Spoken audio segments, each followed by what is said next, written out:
welcome to another episode of 365 Days of English. അപ്പോൾ ഇന്ന് എൻ്റെ കൂടെ ഇംഗ്ലീഷ് കെയറിൻ്റെ സ്വന്തം സുദീപ് പൊന്നാനി സാർ ജോയിൻ ചെയ്തിട്ടുണ്ട്. So I extend a hearty welcome to you, sir. Thank you very much. Okay, so how are you?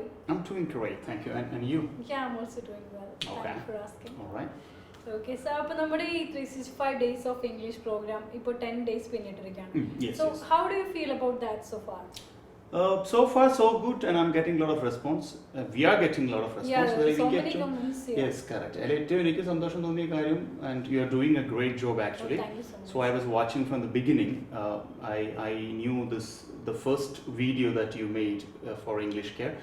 അപ്പോൾ എൻ്റെ personal സന്തോഷം നമ്മുടെ ബേസിക് ആയിട്ടുള്ള കുറേ ആളുകൾ ബേസിക് ലാംഗ്വേജ് ലേൺ ചെയ്യാൻ ആഗ്രഹിക്കുന്ന ആളുകൾ കുറേ അതിനകത്ത് കമൻസ് ഒക്കെ ചെയ്യുന്നുണ്ട്. അവർ ക്ലാസ് വാച്ച് ചെയ്ത് എക്സാമ്പിൾസ് ഒക്കെ ടൈപ്പ് ചെയ്ത് കാണുമ്പോൾ വളരെ സന്തോഷം. അതോടൊപ്പം നിങ്ങളുടെ ഒരു ഇംപ്രൂവ്മെന്റ്സും I'm so happy about it.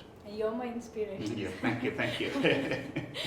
Okay sir, അപ്പോൾ നമുക്ക് ഒരുപാട് കോമൻറ്റ്സ് വരുന്നുണ്ട്. അതിൻ്റെ താഴെ ഒരുപാട് എനിക്കും പേഴ്സണലി കുറേ മെസ്സേജ് വരുന്നുണ്ട്, ലൈക്ക് എങ്ങനെ ഈ കോഴ്സ് ജോയിൻ ചെയ്യാം, ലൈക്ക് എങ്ങനെ ഇതിലേക്ക് അപ്രോച്ച് ചെയ്യാം എന്നുള്ളത്. അപ്പോൾ സാർ അതൊന്ന് ബ്രീഫായിട്ടൊന്ന് എക്സ്പ്ലെയിൻ ചെയ്യാമോ? എങ്ങനെ നമുക്ക് ഒരുപാട് പേജുകളുണ്ട്, ഇൻസ്റ്റഗ്രാമിലും അതുപോലെ ഫേസ്ബുക്കിലൊക്കെ ഉണ്ട്, യൂട്യൂബിൽ നമുക്ക് ചാനലൊക്കെ ഉണ്ട്.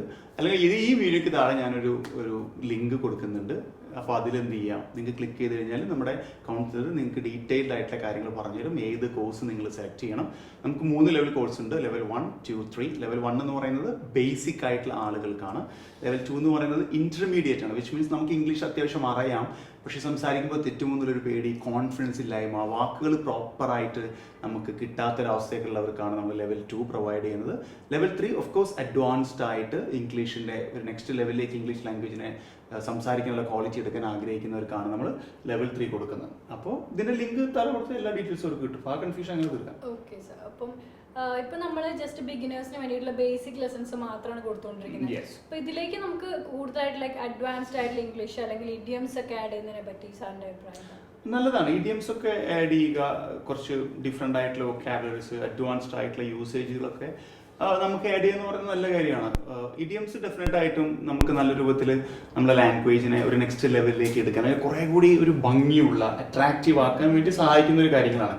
പക്ഷെ അവിടെയും ഒരു പ്രശ്നം എന്താണെന്ന് വെച്ച് കഴിഞ്ഞാൽ, എൻ്റെ ഒക്കെ പേഴ്സണൽ അഭിപ്രായം, സത്യത്തിൽ ലാംഗ്വേജിൽ നമ്മുടെ ഇംഗ്ലീഷ് കമ്മ്യൂണിക്കേഷനിൽ ഇഡിയംസ് ഒക്കെ അപ്ലൈ ചെയ്ത് തുടങ്ങുന്നതിന് മുമ്പ് നമ്മുടെ ലാംഗ്വേജിൻ്റെ ഒരു ലെവൽ നമ്മൾ ഡെഫിനറ്റ് ആയിട്ട് എന്ത് ചെയ്തേക്കണം, ഒന്ന് അപ്പ് ചെയ്തേക്കണം, ഇൻക്രീസ് ചെയ്തേക്കണം. റൈറ്റ്? നല്ലൊരു കോൺഫിഡൻസോടുകൂടി സംസാരിക്കുന്ന ലെവലിലേക്ക് എത്തിക്കഴിഞ്ഞാലാണ് നമുക്ക് ഇഡിയംസും കുറച്ച് വലിയ വൊക്കാബുലറീസ് ഒക്കെ ആഡ് ചെയ്യുന്നതെന്നാണ് എൻ്റെ പേഴ്സണൽ അഭിപ്രായം. കാരണം നമ്മളിപ്പോൾ കമ്മ്യൂണിക്കേറ്റ് ചെയ്യുന്ന ആളുകൾ ആ ലെവലിലുള്ള ആളുകളായാൽ മാത്രമാണ് നമ്മൾ ഇഡിയംസ് ഒക്കെ അപ്ലൈ ചെയ്താൽ അവർക്കത് മനസ്സിലാവുള്ളൂ. ഫോർ എക്സാമ്പിൾ, ഇപ്പം ഞാൻ ഒരാളോട് പറയണം, can you just make A video for me, അല്ലെങ്കിൽ ഇവിടെ ഒന്ന് പെർഫോം ചെയ്യും, ഒരു വീഡിയോ മേക്ക് ചെയ്യാൻ ചോദിച്ചു കഴിഞ്ഞാൽ അവരെന്നോട് പറയുകയാണ്, no sir, I don't think I can do because when I think about video making I just have a kind of butterflies in my stomach എന്ന് പറയുകയാണ്. അപ്പം ഞാൻ ഇതിനെപ്പറ്റി അറിയാത്ത ഒരാളാണെങ്കിൽ ബട്ടർഫ്ലൈസ് ഇൻ മൈ സ്റ്റൊമക്കാ, ദൈവമേ എന്താ ലെവലിൽ ഞാൻ ചിന്തിക്കും. അപ്പോൾ ഇഡിയംസ് ഒക്കെ ഉപയോഗിക്കുമ്പോൾ അത് നമ്മുടെ ലാംഗ്വേജിനെ നെക്സ്റ്റ് ലെവലിലേക്ക് എത്തിക്കുമെന്ന് ഉറപ്പാണ്. പക്ഷെ നമ്മൾ ഉറപ്പ് വരുത്തേണ്ട ഒരു കാര്യം, നമ്മുടെ ഓപ്പോസിറ്റ് നിൽക്കുന്ന ആൾക്ക് ഇത് എന്ത് ചെയ്യുന്നു എന്നുള്ളതാണ്, മനസ്സിലാവുന്നു എന്നുള്ളതാണ്. കാരണം ഒരു കമ്മ്യൂണിക്കേഷൻ എന്ന് പറഞ്ഞു കഴിഞ്ഞാൽ ഞാൻ പറയുന്ന കാര്യങ്ങൾ നിങ്ങൾക്ക് മനസ്സിലാവുക എന്നുള്ളത് മാത്രമല്ല, അവിടെ എൻ്റെ കഴിവ് കാണിക്കാൻ വേണ്ടി മാത്രം അത് ഉപയോഗിക്കുന്നെങ്കിൽ അത് പ്രോപ്പർ ആവില്ല. അപ്പോൾ നമുക്കെടുക്കാം, നമുക്ക് നെക്സ്റ്റ് ഒരു എപ്പിസോഡ് നിങ്ങൾ അത് ചെയ്യുമോ, I can also help you. കുറച്ച് ഡിഫറെൻ്റ് ആയിട്ടുള്ള ഇഡിയംസ് ഒക്കെ നമുക്ക് അപ്ലൈ ചെയ്യാം. ഇംഗ്ലീഷ് നമ്മുടെ ഡെയിലി ലൈഫിൽ നമുക്ക് എവിടെയൊക്കെയാണ് മെയിനായിട്ട്, ഇപ്പം ഇൻ്റർവ്യൂസിന് നമുക്ക് ആവശ്യമാണ്, അതുപോലെ ഒഫീഷ്യൽ മീറ്റിംഗ്സിൽ ആവശ്യമാണ്, അതുപോലെ ഇംഗ്ലീഷ് അതിന് വേണ്ടിയാണ് ആൾക്കാർ ഇതിൽ വരുന്നത്. ലൈക്ക് അവർക്ക് ലൈക്ക് പുറത്ത് പോയി പഠിക്കേണ്ടവർ, വർക്ക് ചെയ്യേണ്ടവർ, അപ്പം ഇവർക്ക് വേണ്ടി ലൈക്ക് നമുക്ക് ഇംഗ്ലീഷ് ലേൺ ചെയ്യാൻ വേണ്ടി ലൈക്ക് ഇപ്പം സാർ സജസ്റ്റ് ചെയ്യുന്ന ഒരു വേ എന്താണ് പെട്ടെന്ന് ലൈക്ക് ഇംഗ്ലീഷ് പഠിക്കാൻ വേണ്ടി? ആക്ച്വലി ഈ പെട്ടെന്ന് പഠിക്കുക എന്നുള്ള ചോദ്യം തന്നെ എന്തല്ല ശരിയല്ല. പെട്ടെന്നൊന്നും പഠിക്കാൻ പറ്റില്ലാന്ന് നമ്മൾ വെറുതെ നുണ പറഞ്ഞിട്ട് ഇംഗ്ലീഷ് കയറിൽ വന്നോളൂ, നമ്മൾ പെട്ടെന്ന് അങ്ങോട്ട് റെഡി ചെയ്താൽ അതൊന്നും നടക്കുന്ന കാര്യമില്ല. ഈ പെട്ടെന്ന് പഠിക്കുക എന്നുള്ള ചോദ്യം ചോദിക്കുന്നവർ ശ്രദ്ധിക്കേണ്ട ഒരു കാര്യം എന്ന് വെച്ചാൽ, ഇത് പെട്ടെന്നൊന്നും എന്ത് ചെയ്യാൻ പറ്റില്ല, അങ്ങോട്ട് പഠിക്കാൻ പറ്റില്ല. ഇതൊരു ഭാഷയാണ്, അതിന് വ്യക്തമായ പദ്ധതിയോടുകൂടി വ്യക്തമായ നമ്മൾ സമയം ചെലവഴിച്ച് നല്ല ആവേശത്തോടു കൂടി അവസരങ്ങൾ ഉണ്ടാക്കി ഉപയോഗിച്ച് തെറ്റുകളാണെങ്കിൽ പോലും പറയാൻ ശ്രമിച്ച് ഇതൊരു കളക്റ്റീവ് ആയിട്ടുള്ള ഒരു എഫേർട്ട് കൊണ്ട് പഠിക്കാൻ പറ്റുന്ന ഒരു കാര്യമാണ്. തെറ്റ് വരുമെന്ന് വിചാരിച്ച് പറയാണ്ടിരിക്കുന്നവരുണ്ട്. തെറ്റ് വരുമെന്ന് വിചാരിച്ച് തെറ്റ് വരാതിരിക്കാൻ പറ്റില്ല. നമ്മളിപ്പോ ഈ നടത്തുന്ന കോൺവെർസേഷനിൽ ചിലപ്പോൾ നമുക്ക് മിസ്റ്റേക്സ് വരാം. നമ്മൾ ഈ ഇംഗ്ലീഷ് ഡിക്ഷണറി മുഴുവൻ നമ്മുടെ കയ്യിൽ വെച്ചിട്ട് ബ്രെയിനിൽ കയറ്റി വെച്ച് പറയുന്നവരൊന്നുമല്ല. നമുക്ക് മിസ്റ്റേക്സ് സംഭവിക്കുന്നത് മലയാളത്തിൽ നമുക്ക് മിസ്റ്റേക്സ് സംഭവിക്കുന്നില്ലേ? മലയാളത്തിൽ നമ്മുടെ മാതൃഭാഷ മലയാളത്തിൽ മിസ്റ്റേക്സ് സംഭവിക്കുന്നില്ല. അപ്പോൾ എളുപ്പത്തിൽ ഇംഗ്ലീഷ് പഠിക്കുക എന്ന് ആരും ഡെഫിനറ്റ്ലി ചിന്തിക്കരുത്. എനിക്കേറ്റവും വിഷമകരമായി ഞാൻ തോന്നുന്നൊരു കാര്യം, പല ആളുകളും ഇപ്പൊ സ്വാഭാവികമായിട്ടും നമ്മളും ഇംഗ്ലീഷ് കെയറും പരസ്യങ്ങൾ ചെയ്യാറുണ്ട്. സ്വാഭാവികമായിട്ടും ഇന്നത്തെ കാലഘട്ടത്തിന്റെ അനിവാര്യതയാണ്. അപ്പൊ പെട്ടെന്ന് പഠിപ്പിക്കാം, അല്ലെങ്കിൽ ഇന്ന ടെക്നിക്കിലൂടെ പഠിപ്പിക്കാം, അല്ലെങ്കിൽ ഇന്ന മെത്തേഡിലൂടെ പഠിച്ചു കഴിഞ്ഞാൽ പെട്ടെന്ന് പഠിക്കാൻ പറ്റും. എനിക്ക് തോന്നുന്നില്ല seriously. Because you know what, let me tell you one thing very straight. Shruti എന്ന് പറയുന്ന ഒരു വ്യക്തി തൃശ്ശൂരിൽ നിന്നാണ് വരുന്നത്. ശ്രുതിയുടെ വീട്ടിൽ അച്ഛൻ, അമ്മ, അനിയത്തി, അങ്ങനെ കുറച്ച് ആളുകളുണ്ട്. എൻ്റെ വീട്ടിൽ വൈഫ്, 2 കുട്ടികൾ, അച്ഛൻ, അമ്മ, അനിയൻ, എൻ്റെ അയൽവാസികൾ. അവിടുത്തെ ഒരു 100 പേരെടുത്തു കഴിഞ്ഞാൽ അവിടെ നന്നായി ഇംഗ്ലീഷ് സംസാരിക്കാൻ അറിയുന്ന ഒരു വ്യക്തി ഞാൻ മാത്രമാണ്. അപ്പം ഞാൻ ഒരു കോഴ്സിൽ ജോയിൻ ചെയ്യുന്നു, 1 മണിക്കൂറെ ക്ലാസ് അറ്റൻഡ് ചെയ്യുന്നു. അത് കഴിഞ്ഞ് ഞാൻ തിരിച്ചു പോകുന്നത് എവിടേക്കാണ്? എൻ്റെ സൗഹൃദ വലയങ്ങളിലേക്കാണ്. എന്നുവെച്ചാൽ ബാക്കി 23 മണിക്കൂറും എനിക്ക് അവിടെ സംസാരിക്കാൻ എന്തില്ല, അവസരങ്ങളില്ല. അപ്പൊ ഞാൻ സമയമെടുത്ത് ആ അവസരങ്ങൾ എവിടെയാണോ എനിക്ക് ലഭ്യമാവുക ആ അവസരങ്ങൾ തേടി പിടിച്ച് ഉണ്ടാക്കിയെടുത്ത് നമ്മൾ എന്ത് ചെയ്യണം? കമ്മ്യൂണിക്കേറ്റ് ചെയ്യണം. അപ്പൊ എല്ലാവരും മനസ്സിലാക്കേണ്ടത്, ഒരു സ്പോക്കൺ ഇംഗ്ലീഷ് സ്ഥാപനങ്ങളിൽ പോയി കഴിഞ്ഞാൽ 100% ഫ്ലുവൻ്റ് ആയി സംസാരിക്കാൻ പറ്റുമെന്ന് I don't think so. Seriously, trust me. ഞാൻ വ്യക്തമായി പറയുന്നു, 100% ഒരു സ്പോക്കൺ ഇംഗ്ലീഷ് സ്ഥാപനത്തിൽ പോയിട്ട് നിങ്ങൾക്ക് ഇംഗ്ലീഷ് പഠിക്കാൻ പറ്റില്ല. അപ്പോൾ നിങ്ങൾ ചോദിക്കാം, ഇംഗ്ലീഷ് കെയറിൽ സാറേ അപ്പോൾ ഈ പിള്ളേരൊക്കെ എന്തിനാണ് വരുന്നത് എന്നുള്ളത്. ഞാൻ ഈ 100% ഇംഗ്ലീഷ് പഠിക്കാൻ പറ്റില്ല എന്ന് പറയുന്നത് ഒരു ക്ലോസ് വെച്ചിട്ടാണ്. ഫോർ എക്സാമ്പിൾ, ഇപ്പം നിങ്ങളൊരു 60 ദിവസം ക്ലാസ് അറ്റൻഡ് ചെയ്യുന്നു. ആ 60 ദിവസം നിങ്ങൾ അറ്റൻഡ് ചെയ്യുന്ന ക്ലാസ്സിൽ നിങ്ങളുടെ ബാച്ചിലുള്ള നിങ്ങൾ ട്രെയിനറുമായിട്ടൊക്കെ നിങ്ങൾ കമ്മ്യൂണിക്കേറ്റ് ചെയ്യുന്നു. എത്ര തന്നെ നിങ്ങൾ കമ്മ്യൂണിക്കേറ്റ് ചെയ്താലും ഒരു 75% നമുക്ക് കിട്ടുക. അതെന്തുകൊണ്ടാണെന്ന് വെച്ച് കഴിഞ്ഞാൽ ബാലൻസ് 25 എവിടെയാണ് കിടക്കുന്നത്? നിങ്ങളുടെ സാഹചര്യത്തിലാണ്. നിങ്ങൾ എവിടെയാണോ വർക്ക് ചെയ്യുന്നത്, ഏത് മേഖലയിലാണോ ജോലി ചെയ്യാൻ ആഗ്രഹിക്കുന്നത്, എവിടെയാണോ പഠിക്കുന്നത്, അവിടെ നിന്നാണ് നമ്മുടെ യഥാർത്ഥത്തിലുള്ള ഫ്ലുവൻസി നമുക്ക് എന്ത് ചെയ്യുക. നമുക്ക് ഇവിടെ ലിമിറ്റഡ് ഓപ്ഷൻസ് ആണ് നമുക്കുള്ളത്. Limited option in the sense, ട്രെയിനറോട് സംസാരിക്കുന്നു, ഗ്രൂപ്പിലുള്ളവർക്ക് സംസാരിക്കുന്നു. ഇംഗ്ലീഷ് കെയർ അതുകൊണ്ടാണ് പ്രൊവൈഡ് ചെയ്യുന്നത് ഇംഗ്ലീഷ് ക്ലബ്ബ്. ഞാനൊരു പരസ്യത്തിന്റെ പറയല്ല, കാരണം അവർക്ക് അത് കഴിഞ്ഞാലും എന്ത് ചെയ്യാൻ പറ്റണം? പ്രാക്ടീസ് ചെയ്യാൻ വേണ്ടി പറ്റണം. അപ്പോൾ ഇതൊരു ഒരു ഭീകരമായ ഒരു എഫേർട്ട് നമ്മൾ എടുക്കണം. ഭീകരമായ മീൻസ് വളരെ നല്ല എഫേർട്ട് എടുത്ത് ശരിക്കും പ്രാക്ടീസ് ചെയ്ത്. ഇപ്പൊ ഞാനൊക്കെ ഇംഗ്ലീഷ് പഠിക്കുന്ന സമയത്തൊന്നും ഇത്രയധികം ഓപ്ഷൻസ് ഒന്നുമില്ല. പക്ഷെ എന്നാലും ഞാൻ പഠിച്ചത് എങ്ങനെയാണ്? സമയമെടുത്ത് മിസ്റ്റേക്സുകൾ വരുത്തി എനിക്ക് പറ്റാവുന്ന മേഖലയിലൂടെയൊക്കെ ഞാൻ സഞ്ചരിച്ച് I learn this language, now I am able to speak. അപ്പൊ പെട്ടെന്ന് പഠിക്കാനായിട്ട് എന്ത് ചെയ്യണ്ട, ശ്രമിക്കണ്ട. പഠിക്കാൻ പറ്റും, അതിന്റെ സമയമെടുക്കും. അതിനൊരു സമയമെടുത്ത് നമ്മൾ എത്രത്തോളം എഫേർട്ട് എടുക്കുന്നു എന്നതനുസരിച്ചിരിക്കും എന്ത് അതിന്റെ ഭംഗി. ഫോർ എക്സാമ്പിൾ, ഇപ്പൊ നിങ്ങൾ സാമ്പാർ വയ്ക്കാൻ ആഗ്രഹിക്കുന്ന ഒരാളാണ്, റൈറ്റ് അല്ലേ? നിങ്ങൾക്ക് സാമ്പാർ വയ്ക്കാനുള്ള സാമ്പാർ കഷ്ണങ്ങളൊക്കെ എവിടെ കിട്ടും? കടയിൽ പോയി വാങ്ങാൻ പറ്റും. ആ കടയിൽ പോയിട്ട് വാങ്ങുക എന്ന് പറയുന്നത് എന്താണ്? നിങ്ങൾക്ക് അതിന് വേണ്ട കാര്യങ്ങൾ സ്വരൂപിക്കുക എന്നുള്ളതാണ്, അല്ലേ? ഇനി ഇതുകൊണ്ട് ഉണ്ടാക്കുന്ന സാമ്പാർ നല്ല സാമ്പാറാവോ ചീത്ത സാമ്പാറോ എന്നുള്ളത് ആരിൽ മാത്രം കേന്ദ്രീകരിച്ചിരിക്കുന്ന കാര്യമാണ്? ആ വെക്കുന്ന ആളിൽ കേന്ദ്രീകരിച്ചിരിക്കുന്ന ഒരാളാണ്. അപ്പൊ ഒരു സ്ഥാപനത്തിൽ പോയി കഴിഞ്ഞാൽ എന്ത് പറയാം, എങ്ങനെ പറയാനുള്ള അവസരങ്ങൾ, പ്രത്യേകിച്ച് ഇംഗ്ലീഷ് കെയറിൽ പറയാനുള്ള അവസരങ്ങളൊക്കെ നമ്മൾ കൊടുക്കും. ഇത് നമ്മളാണ് ഇത് എന്ത് ചെയ്യുന്നത്, ഈ അവസരങ്ങളൊക്കെ ഉപയോഗിക്കുന്നത്. അപ്പൊ നമ്മളാണ് നിർണ്ണയിക്കുക ഇത് എത്ര പെട്ടെന്ന് പഠിക്കാൻ പറ്റും, എത്ര സമയം എടുക്കും. ചിലപ്പം 1 മാസത്തിനുള്ളിൽ പഠിക്കാൻ പറ്റും, 2 മാസത്തിനുള്ളിൽ പഠിക്കാൻ പറ്റും, 3, 4, ഇത് 1 കൊല്ലം. റൈറ്റ്, ആ എഫേർട്ടാണ്. പെട്ടെന്ന് ഇങ്ങോട്ട് ഒരു വാഴ വെച്ചിട്ട് നാളെ കൊലയ്ക്കണം, അതിൽ ഇരട്ടപ്പഴം വേണമെന്ന് പറയാൻ നടക്കുന്ന കാര്യമൊന്നുമല്ല, അല്ലേ? നമ്മൾ വാഴ വെച്ച് കഴിഞ്ഞാൽ അതിന് വേണ്ട എല്ലാ കൊല്ലം വെള്ളം ഒഴിച്ചു കൊടുക്കണം, വളമിട്ട് കൊടുക്കണം, അതിന് ആട് കടിക്കുന്നുണ്ടോന്നൊക്കെ നോക്കണ്ടേ? റൈറ്റ്. അതേപോലെ നമ്മൾ ഒരു കോഴ്സിനൊക്കെ ജോയിൻ ചെയ്യുമ്പോൾ വളരെ വ്യക്തമായ പദ്ധതിയോട് കൂടി ഇത്ര സമയം എനിക്ക് എല്ലാ ദിവസവും സ്പെൻഡ് ചെയ്യാൻ പറ്റും, ക്ലാസ് ഞാൻ ഇത്ര സമയം അറ്റൻഡ് ചെയ്യും, സ്പീക്കിംഗ് ആക്ടിവിറ്റീസ് ഞാൻ ഇത്ര സമയം ചെയ്യും, എനിക്ക് സംസാരിക്കാൻ ഇന്ന സ്ഥലത്തൊന്നും അവസരങ്ങളില്ല, പക്ഷേ ഇന്ന സ്ഥലത്തൊക്കെ പോയാൽ എനിക്ക് അവസരങ്ങളുണ്ട്, ഇന്ന മേഖലയിലൂടെ പോയാൽ എനിക്ക് അവസരങ്ങൾ കിട്ടും. സോ നമ്മളത് യൂസ് ചെയ്യുക എന്നുള്ളതാണ്. എളുപ്പത്തിൽ പഠിക്കാനൊന്നും ശ്രമിക്കേണ്ട, സമയത്ത് പഠിക്കുന്നത് എന്തിനാ പിന്നെ എളുപ്പത്തിൽ പഠിച്ചിട്ട്? അല്ല, ഞാൻ TBL മെത്തേഡ് എന്തുകൊണ്ട് യൂസ് ചെയ്തെന്ന് വെച്ച് കഴിഞ്ഞാൽ, ഇപ്പം ഞാൻ സ്വാഭാവികമായിട്ടും ഇംഗ്ലീഷ് കെയർ എന്ന് പറയുന്ന സ്ഥാപനം സ്റ്റാർട്ട് ചെയ്യുന്ന സമയത്ത് എൻ്റെ കയ്യിലുള്ളത് ഞാൻ പഠിച്ച രീതി തന്നെയാണ് ഏറ്റവും എളുപ്പമെന്ന് വിശ്വസിക്കുന്ന ഒരാളാണ് ഞാൻ. എളുപ്പം ഇൻ ദ സെൻസ് എഫക്റ്റീവ് എന്ന് വിശ്വസിക്കുന്ന ആളാണ് ഞാൻ. കാരണം ഞാനൊരു സ്പോക്കൺ ഇംഗ്ലീഷ് ക്ലാസ്സിന് പോയിട്ട് പഠിച്ച ഒരാളല്ല, സ്കൂളിൽ പോയിട്ട് പഠിച്ച ഒരാളൊന്നുമല്ല. അപ്പം ഞാൻ എൻ്റെ സംസാരിക്കാനും കേൾക്കാനുമുള്ള അവസരങ്ങളിലൂടെ മാത്രമാണ് ഇത് പഠിച്ചത്. അതുകൊണ്ടാണ് എനിക്ക് തോന്നിയത് കുറേ ഞാൻ ഇപ്പോൾ കുറേ പരസ്യങ്ങൾ കാണുന്ന പോലെ എനിക്കും വേണമെങ്കിൽ എന്ത് ചെയ്യാം, എന്താ പറയുക, ഇഷ്ടപ്പെട്ട് ഇംഗ്ലീഷ് പഠിക്കുക, അല്ലെങ്കിൽ പാട്ടിലൂടെ ഇംഗ്ലീഷ് പഠിക്കുക, കോഡിലൂടെ ഇംഗ്ലീഷ് പഠിക്കുക. ഞാൻ ഒരുപാട് സ്ഥാപനത്തിൽ വർക്ക് ചെയ്തിട്ടുണ്ട്. അപ്പോൾ അവിടെയൊക്കെ ഒരുപാട് മെത്തേഡുകളുണ്ട്. ഞാൻ അവിടെ ഒന്നും ആ മെത്തേഡുകളൊന്നും എന്ത് ചെയ്തിട്ടില്ല, ഫോളോ ചെയ്തിട്ടില്ല. എൻ്റെ ക്ലാസ് അറ്റൻഡ് ചെയ്ത് ഒരാളും പറയും, ഞാൻ 3-4 സ്ഥാപനത്തിൽ വർക്ക് ചെയ്തിട്ടുണ്ട്. ഞാൻ എല്ലായിടത്തും സംസാരിക്കാനുള്ള അവസരങ്ങൾ കൂടുതൽ കൊടുക്കുക. ഞാൻ ഒരുപാട് സമയം ക്ലാസ് എടുക്കുമ്പോൾ ഞാൻ ഇംഗ്ലീഷിലാണ് കമ്മ്യൂണിക്കേറ്റ് ചെയ്യുക. 95% when I take classes like ഞാനത് ഇംഗ്ലീഷിലാണ് ക്ലാസ് എടുക്കുക. അവർക്ക് കേൾക്കാനുള്ള അവസരം കൊടുക്കുക, അവരെ കൊണ്ട് കൂടുതൽ പറയിപ്പിക്കുക. അപ്പോൾ എനിക്ക് മനസ്സിലായത് ടോക്കിംഗ് ബേസ്ഡ് ലേണിംഗ് എന്നുവെച്ചാൽ സംസാരത്തിൽ അധിഷ്ഠിതമായിട്ട് പഠിക്കുമ്പോഴാണ് ഏതൊരു ഭാഷയും ഡെവലപ്പ് ആവാന്ന് ഞാൻ ആഗ്രഹിക്കുന്നത്. എനിക്ക് ഉറപ്പാണ് ശ്രുതിക്ക് തമിഴ് വായിക്കാനോ എഴുതാനോ അറിയില്ല, അല്ലേ?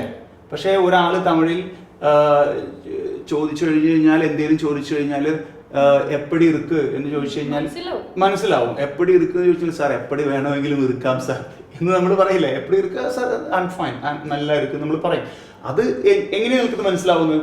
ബിക്കോസ് അത് നിങ്ങൾ ഒരുപാട് എന്ത് ചെയ്തിട്ടുണ്ട്, കേട്ടിട്ടുണ്ട്. അത് പറയാനൊക്കെ നമുക്കുള്ള നമ്മുടെ ചുറ്റുമുള്ളത് കൊണ്ടാണ്. അപ്പോൾ അതുകൊണ്ടാണ് ഇംഗ്ലീഷ് കെയറിൽ ഞാൻ ടോക്കിംഗ് ബേസ്ഡ് ലേണിംഗ് എന്ന് പറയുന്നത് പ്രൊവൈഡ് ചെയ്യുന്നത്. പല ആളുകളും ചോദിക്കാറുണ്ട്, സാർ അപ്പോൾ ഒന്നും അറിയാത്തവർ എങ്ങനെ വന്നിട്ടാണ് ഈ സംസാരിച്ച് തുടങ്ങുന്നത്? അതിന് നമ്മൾ സ്വാഭാവികമായിട്ടും കുറച്ച് തിയറി ക്ലാസ് കൊടുക്കുന്നുണ്ട്. ഈ തിയറി ക്ലാസ് വല്ലാണ്ട് കൊടുത്തു കഴിഞ്ഞാൽ പണിയാണ്. എന്തുകൊണ്ടാണ് ഡിഗ്രി കഴിഞ്ഞൊരു കുട്ടി ഇംഗ്ലീഷ് സംസാരിക്കാതെ? ഇംഗ്ലീഷിൽ പോസ്റ്റ് ഗ്രാജുവേഷൻ കഴിഞ്ഞ ആളുകൾ ഇവിടെ വരുന്നില്ലേ? ഞാൻ കളിയാക്കി പറയില്ല, അവർക്ക് നല്ല നോളജ് ഉണ്ട്. പക്ഷെ അൺഫോർച്ചുനേറ്റ്ലി സംസാരിക്കാനുള്ള അവസരങ്ങൾ ഉണ്ടായിരുന്നില്ല, അല്ലെങ്കിൽ ഇവർക്കത് കിട്ടിയില്ല എന്നുള്ളതാണ്. അല്ലെങ്കിൽ അതിനെപ്പറ്റി അവരത്ര അവെയർ ആയിരുന്നില്ല അതിനെ പറ്റിയിട്ട്. അപ്പോൾ why am I using talking based learning at English Care is a very simple question, because I learned speaking English by practicing. I never gone to any spoken English classes to learn English, because I started speaking English when I was 22 and 23, because years ago, right, you know, ഒരു 10-15 വർഷം മുമ്പ്. എൻ്റെ വയസ്സങ്ങനെ നടക്കാൻ നിൽക്കണ്ട. അപ്പോൾ അത് വെച്ചിട്ടാണ് നമ്മൾ സംസാരിച്ചത്. അതുകൊണ്ടാണ് ഞാൻ ടോക്കിംഗ് ബേസ്ഡ് ലേണിംഗ് മെത്തേഡ് നമ്മൾ പ്രൊവൈഡ് ചെയ്യുന്നത്. സ്പീക്കിങ്ങിന് മാത്രമാണ് ഇമ്പോർട്ടൻസ് കൊടുക്കുന്നത്. അപ്പോൾ റൈറ്റിംഗ്, ലേണിംഗ്, അതിനും ലിസണിങ്, റീഡിംഗ് അതിനൊന്നും ഇമ്പോർട്ടൻസ് കൊടുക്കുന്നില്ല എന്നാണ്. റൈറ്റിങ്ങിനും റീഡിങ്ങിനും ഇപ്പോൾ ഫോർ എക്സാമ്പിൾ, ഇപ്പോൾ ഇവിടെ നമ്മളൊരു അഡ്മിഷൻ എടുക്കുന്ന ഒരാൾ നമ്മൾ വ്യക്തമായി ചോദിക്കുന്നത് എന്താണ് സാറിൻ്റെ ഇപ്പോഴത്തെ പ്രോബ്ലം, അല്ലെങ്കിൽ മാഡത്തിൻ്റെ പ്രോബ്ലം എന്താണ്? അവർ പറയുന്നത് എൻ്റെ ലാംഗ്വേജ്, എനിക്ക് എൻ്റെ സ്പീക്കിംഗ് സ്കിൽ ഇമ്പ്രൂവ് ചെയ്യണം എന്നുള്ളതാണ്. ഈ സ്പീക്കിംഗ് സ്കിൽ ഇമ്പ്രൂവ് ചെയ്യാൻ വേണ്ടി വരുന്ന ഒരാൾ ഞാൻ പിടിച്ചത് കുറേ എഴുതിച്ചിരുന്ന കാര്യങ്ങൾ, കുറേ വായിപ്പിച്ചിരുന്ന കാര്യങ്ങൾ. എടോ, നിങ്ങൾ 10-15 വർഷമായിട്ട് സ്കൂൾ തന്നെയല്ലേ ചെയ്യണത്, എഴുതന്നെ വായിക്കന്നെ. ഇനി ഇവിടെ വന്നിട്ട് നിങ്ങൾ എഴുതുകയും വായിക്കുകയും ചെയ്യുന്നുണ്ടെങ്കിൽ എങ്ങനെയാണ് നിങ്ങളുടെ ഇംഗ്ലീഷ് ഇമ്പ്രൂവ് ആവുക? നിങ്ങൾ എന്തുകൊണ്ടാണ് ഒരു ഡോക്ടറെ കണ്ടിട്ട് പനി, അല്ലെങ്കിൽ സ്ഥിരമായിട്ട് പനി വരുന്ന ഒരു ഡോക്ടറെ കണ്ട് മാറുന്നില്ല, നിങ്ങൾ എന്തിനാണ് വേറെ ഡോക്ടറെ കാണിക്കുന്നത്? എന്തിനാ ഡോക്ടറെ കാണിക്കുന്നത്? അത് എനിക്ക് അത് പോരാ, അങ്ങനെ പോയപ്പോൾ എനിക്ക് അസുഖം മാറുന്നില്ല എന്നുള്ള ചിന്ത കൊണ്ടല്ലേ. അപ്പോൾ ആ ഡോക്ടർ നിങ്ങളോട് പറയാണ് ആ കുഴപ്പമില്ല, ആ മരുന്നിനെ കഴിച്ചാൽ മതി എന്ന് പറഞ്ഞു കഴിഞ്ഞാൽ നിങ്ങൾക്ക് എന്തെങ്കിലും മാറ്റം ഉണ്ടാവുമോ? ഇല്ല. അപ്പോൾ ആ ഡോക്ടർ നിങ്ങളുടെ പ്രോബ്ലം എന്താണ്? ഇന്നതാണ് സാർ പ്രശ്നം, ഞാൻ ഇന്നെ മരുന്ന് കഴിച്ചു, ഇന്നെ ഡോക്ടറെ കണ്ടു സാർ, ഇതാണ് ലിസ്റ്റ്. അപ്പോൾ ആ ലിസ്റ്റ് നോക്കൂലേ, ഇതാണ് കഴിച്ചില്ല. അപ്പോൾ ഡോക്ടർക്ക് മനസ്സിലാവുന്നത് ഇതന്നെ ഞാൻ എഴുതി കൊടുത്തു കഴിഞ്ഞാൽ ഇപ്പോൾ എങ്ങനെയാ ഈ കുട്ടിയുടെ പനി മാറുക? അപ്പോൾ അവരെന്ത് ചെയ്യും? ഡിഫറെൻ്റ് ആയിട്ട് ട്രൈ ചെയ്യും. അപ്പോൾ ഒരു +2 കഴിഞ്ഞ ഒരാൾ, ഡിഗ്രി കഴിഞ്ഞ ഒരാൾ, അല്ലെങ്കിൽ ഇംഗ്ലീഷ് അത്യാവശ്യം എഴുതാനും വായിക്കാനും അറിയുന്ന ഒരാൾ എൻ്റെ അടുത്ത് വന്നിട്ട്, അല്ലെങ്കിൽ ഇംഗ്ലീഷ് കയ്യിൽ വന്നിട്ട് പറഞ്ഞു സാർ എനിക്ക് ഇംഗ്ലീഷ് ഇമ്പ്രൂവ് ആവണം, എന്നാൽ ബുക്കും പേപ്പറും എടുത്തോ, ഇറ്റ് വോണ്ട് വർക്ക്, റൈറ്റ്? അതുകൊണ്ട് ഞാനത് ഇതിൽ പ്രൊനൗൺസിയേഷൻ ഇമ്പോർട്ടൻ്റ് ആണെന്ന് തോന്നുന്നുണ്ടോ? അല്ല, ആക്ച്വലി അതൊരു വളരെ ഇമ്പോർട്ടൻ്റ് ആയിട്ടുള്ള ക്വസ്റ്റ്യൻ ആണ്. ആക്ച്വലി ഇംഗ്ലീഷിലെ പ്രൊനൗൺസിയേഷനും ആക്സെൻ്റ് ഒക്കെ ഇമ്പോർട്ടൻ്റ് തന്നെയാണ്. പക്ഷേ ഏതൊരു ഭാഷയും പഠിക്കുന്നൊരു വ്യക്തി അതിലൊന്ന് നിന്ന് സ്വന്തമായി ഒന്ന് നിൽക്കാനും കുറച്ച് ദൂരമൊക്കെ ഒന്ന് ഇങ്ങനെ ഒറ്റയ്ക്ക് നടക്കാനൊക്കെ പഠിച്ചതിന് ശേഷം മതി എന്ന് നമ്മൾ ചിന്തിക്കില്ല. അവർക്ക് എങ്ങനെ ഇപ്പോൾ മലയാളം സംസാരിക്കുന്നത് നിങ്ങൾ, എനിക്ക് തോന്നുന്നില്ല ഞാനും നിങ്ങളും മലയാളം സംസാരിക്കുന്നത് നമ്മുടെ ആക്സെന്റ് നമ്മുടെ സാമൂഹിക അന്തരീക്ഷവും നമ്മുടെ കൾച്ചറുമായിട്ടൊക്കെ ബന്ധപ്പെട്ട് കിടക്കുന്നതാണ്, അല്ലേ? മലയാളം എന്ന് പറയുന്നത് ഒരൊറ്റ ഭാഷയാണ്. പക്ഷെ 14 ജില്ലക്കാരും 14 തരത്തിലാണ് സംസാരിക്കുന്നത്. കാരണം അവരുടെ സംസ്കാരം, അവരുടെ വിദ്യാഭ്യാസം, അവരുടെ ഒരു സാമൂഹികമായിട്ടുള്ള അന്തരീക്ഷം ഒക്കെ അതിനെന്താണ് വലിയ വലിയ ഗുണമാണ്. പക്ഷെ ഇംഗ്ലീഷിനെ സംബന്ധിച്ചിടത്തോളം ഇപ്പം മലയാളത്തിൽ നമ്മൾ നീ ഇജി എന്നൊക്കെ പറയും. പക്ഷെ ഇംഗ്ലീഷിൽ ഭാഗ്യം വശാൽ നമുക്ക് യു തന്നെയാണ് എല്ലായിടത്തും. അപ്പൊ നമ്മൾ അത് വെച്ചിട്ട് ഒന്ന് സെന്റൻസിലൊക്കെ ഒന്ന് മേക്ക് ചെയ്യും, നമ്മുടെ കാര്യങ്ങളൊക്കെ ഒന്ന് പറയാൻ വേണ്ടി നമ്മൾ പ്രിപ്പയർഡ് ആയി കഴിഞ്ഞാൽ നെക്സ്റ്റ് നമുക്ക് എന്തിലേക്ക് കിടക്കാം, പ്രൊനൗൺസിയേഷനിലേക്ക് കിടക്കാം. ഞാൻ ഒരു കാര്യം കൂടി ഞാൻ ശ്രുതിക്ക് പറഞ്ഞുതരാം. ഞാനടക്കമുള്ള, എനിക്കത് 100% ഉറപ്പിച്ച് പറയാൻ പറ്റില്ല, എനിക്ക് എൻ്റെ കാര്യത്തിൽ പറയാൻ പറ്റും. ഞാനടക്കം ഒരു 4-5 കൊല്ലം മുമ്പ് ഈ കമന്റ് എന്നതിന് കമന്റ് എന്ന് തന്നെ ഞാൻ പറയുന്നത്. ഞാൻ കോമന്റ് എന്ന് പറഞ്ഞിട്ടില്ല. അതുപോലെ കണ്ടന്റ് ആണ്, അത് എനിക്ക് കോണ്ടന്റ് ആയത് ഇപ്പം അടുത്താണ്. ബിക്കോസ് എപ്പോഴാണോ ടെക്നോളജി കുറെ കൂടി ഡെവലപ്ഡ് ആയത് അപ്പോഴാണ് നമുക്ക് പുതിയ പുതിയ നോളജ് കിട്ടിയത്. കറക്റ്റ് അല്ലേ? നമ്മളൊരു ഡിക്ഷണറി നോക്കി ഒരു വേർഡ് പഠിച്ചു കഴിഞ്ഞാൽ വായിക്കാൻ മാത്രം അറിയുന്നു, അതിന്റെ ഫൊണിറ്റിക്സിനെ പറ്റി ഒന്നും ചിന്തയില്ലാത്തൊരു മനുഷ്യൻ എങ്ങനെയാണ് ഇതിന്റെ കറക്റ്റ് പ്രൊനൗൺസിയേഷൻ കിട്ടുക അല്ലേ? അപ്പൊ നമ്മൾ ലേണർ ആവുക. എല്ലാ ദിവസവും നമ്മൾ പുതിയ കാര്യങ്ങൾ കണ്ടെത്താൻ വേണ്ടി ശ്രമിക്കുമ്പോൾ, പഠിക്കാൻ വേണ്ടി ശ്രമിക്കുമ്പോൾ സ്വാഭാവികമായിട്ടും നമുക്ക് എന്ത് വരും? നമുക്ക് മാറ്റങ്ങൾ വരും അല്ലേ? ഇപ്പോ ഡാറ്റ എന്നതിന്റെ പ്ലൂറൽ ആളുകൾ എന്താ പറയുന്നത്? ഡാറ്റാസ്. പക്ഷെ ഡാറ്റ എന്നത് എന്താണ്? പ്ലൂറലാണ്. ഡാറ്റമാണെന്ത്? സിംഗുലർ അല്ലേ? എന്തൊക്കെയാണ് അതിന്റെ ക്രൈറ്റീരിയാസ് എന്ന് ചോദിക്കും. ക്രൈറ്റീരിയാസ് അല്ല, ക്രൈറ്റീരിയ ആണെന്ത്? പ്ലൂറൽ. ക്രൈറ്റീരിയൻ ആണെന്ത്? അതിന്റെ സിംഗുലർ അല്ലേ? അതുപോലെ സോഷ്യൽ മീഡിയാസ് അല്ല, സോഷ്യൽ മീഡിയ ആണ്. അതിന്റെ സിംഗുലർ ഫോം എന്താണ്? മീഡിയം അല്ലേ? Social medium singular form, media എന്താണ്? പ്ലൂറൽ ഫോം ആണ്. അപ്പൊ ഇതുപോലെ ഇൻഫർമേഷൻസ്, ഞാനും പറഞ്ഞത് ഇൻഫർമേഷൻസ് എന്നൊക്കെ. അപ്പൊ പുതുതായിട്ട് ടെക്നോളജിക്ക് വന്നപ്പോൾ നമ്മൾ അതൊക്കെ ഉപയോഗിക്കൽ തുടങ്ങി. അപ്പൊ നമുക്ക് മനസ്സിലായി ഫീഡ്ബാക്സ്. അപ്പൊ അത് അങ്ങനെയല്ല പറയാ, ഇങ്ങനെയാണ് നമ്മൾ തിരുത്തുക. ബിക്കോസ് ഇത് നമ്മുടെ മാതൃഭാഷയൊന്നുമല്ല. നമ്മൾ നടക്കും തോറും നമുക്ക് പുതിയ കാര്യങ്ങൾ എന്ത് ചെയ്യാനുണ്ട്? പുതിയ കാര്യങ്ങൾ കിട്ടാനുണ്ട്. നമ്മൾ ലേൺ ചെയ്യാം. അപ്പൊ പ്രൊനൗൺസിയേഷൻ ഒക്കെ അങ്ങനെ ഡെവലപ്പ് ചെയ്താൽ മതി. ഇപ്പൊ പ്രൊനൗൺസിയേഷനാണ് നമ്മളെല്ലാവരും പറയുന്നത്, അതല്ല നമ്മൾ മാറ്റിയത്. അത് പറയുമ്പോൾ ശ്രദ്ധിച്ചാൽ മതി. അതിന് മാത്രം പ്രൊനൗൺസിയേഷൻ എന്നൊക്കെ പറയാം. അതിലിങ്ങനെ ശ്രദ്ധിച്ചിരുന്നിട്ടാണ് ബാക്കിയൊക്കെ. I like that film and the content of the film എന്നൊക്കെ പറയും. ബിക്കോസ് ആ വേർഡ് കണ്ടന്റ് അല്ല, അത് കോണ്ടന്റ് ആണ്. നമ്മൾ ഫോക്കസ് ചെയ്യണം. അപ്പൊ മറ്റേതൊന്നും എന്തില്ല, ഫോക്കസ് ഇല്ല. അപ്പൊ അത് നമുക്കിങ്ങനെ മുളച്ചിങ്ങനെ കാണാൻ പറ്റും. ആദ്യം നിങ്ങളൊന്ന് ഏതൊരു ഭാഷയും പഠിക്കുന്ന ഒരാൾ, പ്രത്യേകിച്ച് പുതുക്കെ കേൾക്കണമെങ്കിൽ ആദ്യം പതുക്കെ ഒന്ന് എന്ത് ചെയ്യാം, ലാംഗ്വേജ് ഒന്ന് ഡെവലപ്പ് ചെയ്ത് ആ ഡെവലപ്മെന്റ്സിലേക്ക് ഇങ്ങനെ വന്ന് കുറച്ച് ലാംഗ്വേജ് സംസാരിക്കാനൊക്കെ പഠിച്ച് പതിയെ ചെറിയ വേർഡുകളൊക്കെ നമ്മളിങ്ങനെ ആഡ് ചെയ്ത് പിന്നെ നെക്സ്റ്റ് എന്തിലിടന്നാൽ മതി? പ്രൊനൗൺസിയേഷനിലേക്ക് കിടക്കുക. പിന്നെ സാർ എപ്പോഴും പറയുന്നത് എന്താണെന്ന് വെച്ചാൽ ആസ്വദിച്ച് സംസാരിക്കണം English. Right? Be romantic when you speak English. എന്താണ് നമ്മൾ പറയുന്നതിൽ ഒരു ഇമോഷൻ അപ്ലൈ ചെയ്ത് സംസാരിച്ച് കഴിഞ്ഞാൽ നിങ്ങളുടെ സംസാരം കുറേ കൂടി സ്റ്റൈലിഷ് ആവും, കുറേ കൂടി റിസീവബിൾ ആവും, ആളുകൾക്ക് കേൾക്കാൻ കുറേ കൂടി എന്തുണ്ടാവും, ഇൻട്രസ്റ്റ് ഉണ്ടാവും. ആസ്വദിച്ചുകൊണ്ട് ഇംഗ്ലീഷ് സംസാരിക്കുക. Love your talk. When you speak English B emotional. ഹൃദയം ഉപയോഗിച്ചുകൊണ്ട് എന്ത് ചെയ്യുക, സംസാരിക്കുക. നമുക്ക് മനോഹരമായിട്ട് എന്ത് ചെയ്യാൻ പറ്റും, സംസാരിക്കാൻ പറ്റും. ചില ആളുകൾ പറയാം ആളുടെ സംസാരം കേട്ടിരിക്കാൻ എന്ത് രസമാണെന്നൊക്കെ പറയില്ലേ. അത് അയാൾ തലച്ചോറ് ഉപയോഗിച്ചൊന്നല്ല പറയുന്നുണ്ട്, ഹൃദയം ഉപയോഗിച്ച് സംസാരിക്കുക. അപ്പം തന്നെ നമ്മുടെ ലാംഗ്വേജിൻ്റെ ഒരു ബ്യൂട്ടി എന്ത് ചെയ്യാനുണ്ട്, ജസ്റ്റ് വരാനുണ്ട്. Right? So I must tell you, pronunciation and accent are very important. Of course I told you, accent ഒക്കെ വളരെ കണക്റ്റഡ് ആയിട്ട് കിടക്കുന്നത് നമ്മൾ ആരുമായിട്ടൊക്കെയാണ് സ്ഥിരമായി കമ്മ്യൂണിക്കേറ്റ് ചെയ്യുന്നത്, നമ്മുടെ ഒരു social status, everything is important for that. So I guess first be able to speak English and develop it, and the next one is to take your language to next level, to be advanced. So guys, thank you very much. അപ്പോൾ നിങ്ങൾക്ക് ഇനി എന്തെങ്കിലും കൂടുതലായിട്ട് അറിയാനോ അല്ലെങ്കിൽ പ്രത്യേകിച്ച് എന്തെങ്കിലും suggestions ഉണ്ടെങ്കിൽ നിങ്ങൾക്ക് എന്ത് ചെയ്യാം, കമന്റ് ആയിട്ട് രേഖപ്പെടുത്തും. Definitely we will look into that. We will try our best to answer you. So thank you very much. Wish you all the very best. Remember, practice is a key word, right? Practice makes improvements. So practice a lot. Whenever you get a chance to communicate in English, use that maximum. Never ever count on your mistakes. All right? So thank you very much. Wish you all the very best. Thank you.